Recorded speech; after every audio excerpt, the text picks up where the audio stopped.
সেই তাহানিতে হেনো চীনৰ পৰা এজন লোক আহিছিল কামৰূপ চাবলৈ। কি জানো নাম আছিল?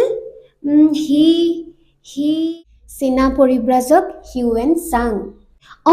Hiuen Tsang. তেওঁ বাৰু সেই অসুৰ বংশৰ দিনতে আহিছিল নেকি? নহয়। তেওঁ আহিছিল ৩৫০ৰ পৰা ৬৫০ খ্ৰীষ্টাব্দৰ ভিতৰত বৰ্মন বংশৰ ৰাজত্ব কালতহে।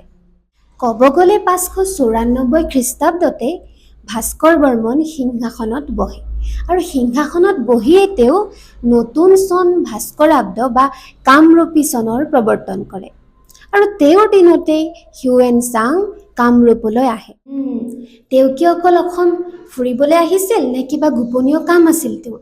তেওঁ এগৰাকী প্ৰসিদ্ধ লেখক আছিল যিহেতু, সেয়ে তেওঁৰ গ্ৰন্থত কামৰূপৰ বিষয়ে সকলো বিৱৰণ লিখে।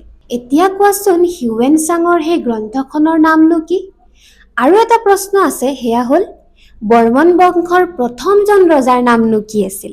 চাওচোন তোমালোকে অসমৰ ইতিহাসনো কিমানকণ জানা? কমেণ্টত জনোৱা ইয়াৰ উত্তৰ।